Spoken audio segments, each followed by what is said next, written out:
नमस्कार दोस्तों, मुझसे बहुत सारे लोगों ने ये पूछा है कि मेरा क्या ओपिनियन है थर्ड वेव ऑफ कोविड पर। अब जबकि south African super mutant corona virus strain ने एक फियर कॉज कर दिया अक्रॉस द ग्लोब, तो मैं थोड़ा सा इस साउथ अफ्रीकन स्ट्रेन के बारे में डिस्कस करूंगा और कुछ लाइट डालूंगा कि थर्ड वेव ऑफ कोविड के क्या चांसेस हैं इंडिया में। तो अब ये south African strain of corona virus क्या है? South African strain of corona virus को नाम दिया गया है B.1.1.159। ये इसका एक टेक्निकल नेम है अभी जो दिया गया है साइंटिस्ट्स के द्वारा, और ये super mutant strain of corona virus है। अब सुपर म्यूटेंट का मतलब क्या होता है कि इसके अंदर 30 से ज्यादा म्यूटेशंस हुए हैं, जो कि अल्फा, गामा और डेल्टा स्ट्रेन्स थे कोरोना वायरस के, उनमें 2 या 3 म्यूटेशंस हुए थे, जबकि इस सुपर म्यूटेंट स्ट्रेन में ये देखा गया है कि 30 से ज्यादा म्यूटेशंस हैं। इसका मतलब क्या है? इसका मतलब ये है कि इस वायरस ने, कोरोना वायरस ने 30 टाइम्स अपना स्ट्रक्चर, अपना शेप, अपना फॉर्म चेंज किया है to become this new South African variant. जहां की अल्फा, गामा और डेल्टा ने 2 बार अपना चेंज किया था स्ट्रक्चर, इस न्यू साउथ अफ्रीकन वेरिएंट ने अपना 30 से ज्यादा बार, 30 टाइम्स से ज्यादा बार अपना स्ट्रक्चर एंड फॉर्म चेंज किया है, और इसलिए हम इसको बोलते हैं super mutant strain of corona virus.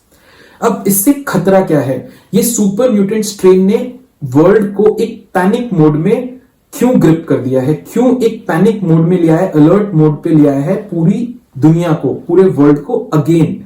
इसका रीजन है कि जो हमारी इम्यूनिटी है, जो हमारा इम्यून रिस्पॉन्स है, जो एंटीबॉडीज हमारी बॉडी में है, वो आज की डेट में एक्ट कर रहे हैं एक तरह के कोरोना वायरस में जो एग्जिस्ट कर रहा है। लेकिन अगर वो कोरोना वायरस की शेप चेंज हो गई तो हमारी बॉडी में जो एंटीबॉडीज हैं वो शायद नए कोरोना वायरस के स्ट्रेन को आइडेंटिफाई ही ना कर पाए।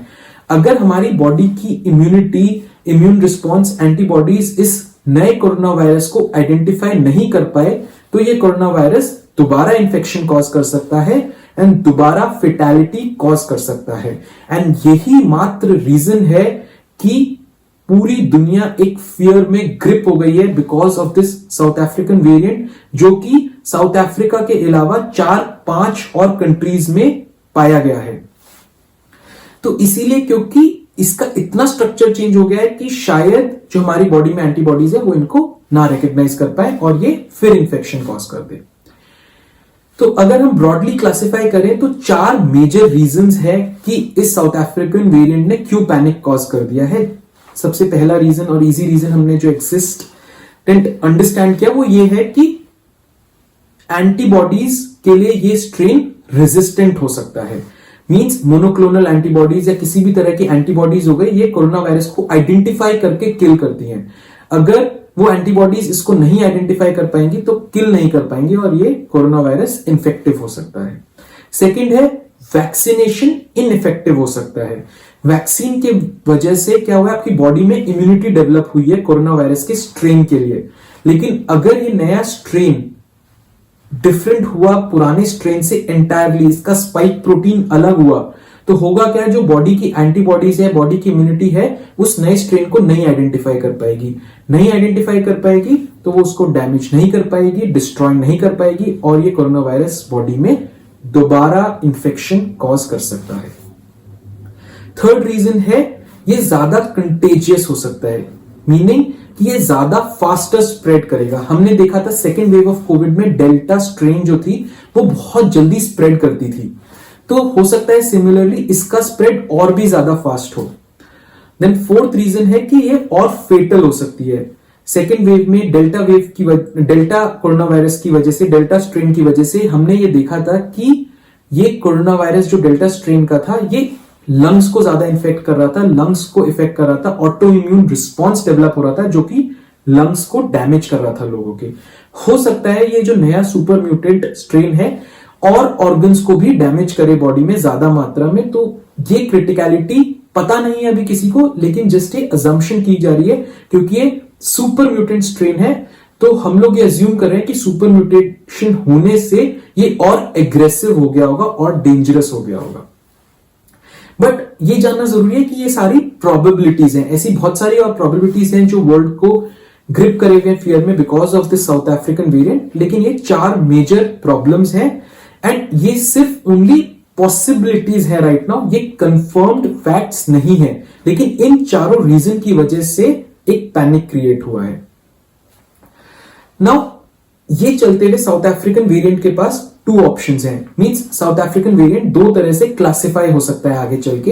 एक हो सकता है as a variant of concern and दूसरा हो सकता है as a variant of interest. अब वेरिएंट ऑफ कंसर्न हुआ कि अगर जो मैंने 4 चीजें डिस्कस करी इनमें से 1 या 2 या चारों ट्रू हो गई तो ये वेरिएंट ऑफ कंसर्न बन जाएगा, क्योंकि ये दोबारा इंफेक्शन कॉज कर पाएगा, दोबारा फेटालिटी कॉज कर सकता है, दोबारा एक पैंडेमिक लाने की सिचुएशन पे ला सकता है पूरे वर्ल्ड को, इसीलिए ये वेरिएंट ऑफ कंसर्न हो जाएगा। लेकिन अगर इसका इफेक्टिवनेस बहुत कम हुई, ये फेटल नहीं हुआ, कंटेजियस नहीं हुआ या वैक्सीनेशन की इम्यूनिटी इससे प्रोटेक्ट कर पाए, तो देन ये वेरिएंट ऑफ इंटरेस्ट बन के रह जाएगा। मींस साइंटिस्ट्स के लिए, रिसर्च के लिए इंटरेस्टिंग हो जाएगा कि कैसे कोरोना वायरस में 30 म्यूटेशन से ज्यादा हुई और इसका नया स्ट्रक्चर कैसे बना, क्यों बना। लेकिन ये वेरिएंट ऑफ कंसर्न नहीं रहेगा क्योंकि ये फेटल नहीं है, ये ओनली वेरिएंट ऑफ इंटरेस्ट बन के रह जाएगा। नाउ अब ये तो हो गया south African corona virus variant के बारे में। अब थर्ड वेव के बारे में हमारा क्या सोचना है, क्या स्टैटिस्टिक्स कहते हैं वो जानते हैं। तो जैसा कि हम जानते हैं कि वैक्सीनेशन बहुत ज्यादा तादाद में बहुत ज्यादा लग चुका है इंडिया में, और ज्यादा लगना है बट काफी लग चुका है। तो वैक्सीनेशन अगर 100% इम्यूनिटी नहीं भी प्रोवाइड करेगा तो कुछ लेवल की इम्यूनिटी तो डेफिनेटली प्रोवाइड करेगा, जो कि इस थर्ड वेव से हमें प्रोटेक्ट कर सकती है। और इसका सीधा सीधा एग्जाम्पल है second wave of Covid.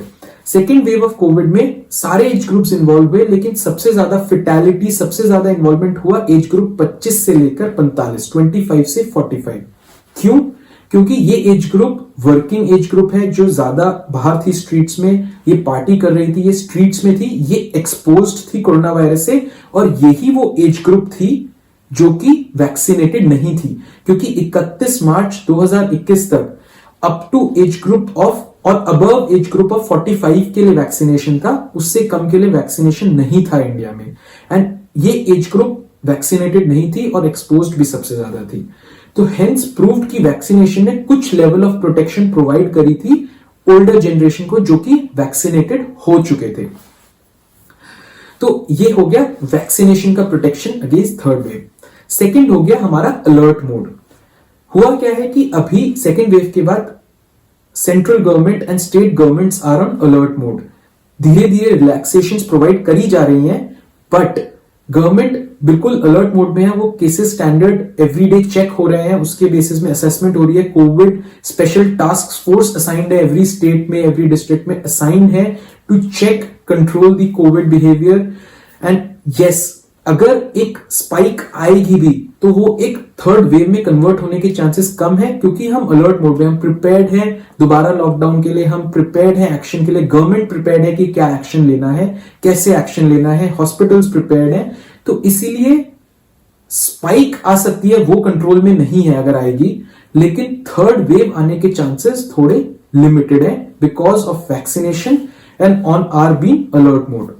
But yes, हमें ये जानना जरूरी है कि जबकि इस टाइम पे एक पैनिक ग्रिप किया हुआ है 2 दिन से वर्ल्ड अक्रॉस में, तो हमें ये हमारी जिम्मेदारी है कि हम भी एक अलर्ट मोड में आ जाएं दोबारा। हम दोबारा सोशल डिस्टेंसिंग थोड़ा सा फॉलो करें थोड़े टाइम के लिए, जब तक कि ये पैनिक मोड नहीं कम होता है। हम दोबारा मास्क N95 जो कि हमने निकाल दिए हैं, जो हम सोशल गैदरिंग्स में नहीं पहनते, उनको थोड़ा सा दोबारा इस्तेमाल करें, थोड़ा अवॉइड करें, थोड़ा मिलना जुलना, जब तक कि 1 हफ्ते, 10 दिन, 15 दिन तक ये पैनिक मोड नहीं कम हो जाता है। तो फ्रेंड्स, आई होप आपको मेरी ये इंफॉर्मेशन यूजफुल लगी होगी। अगर लगी है तो प्लीज इसको लाइक करिएगा, शेयर करिएगा, सब्सक्राइब करिएगा और मेरे अगले वीडियो का जरूर इंतजार करिएगा। थैंक यू एंड धन्यवाद।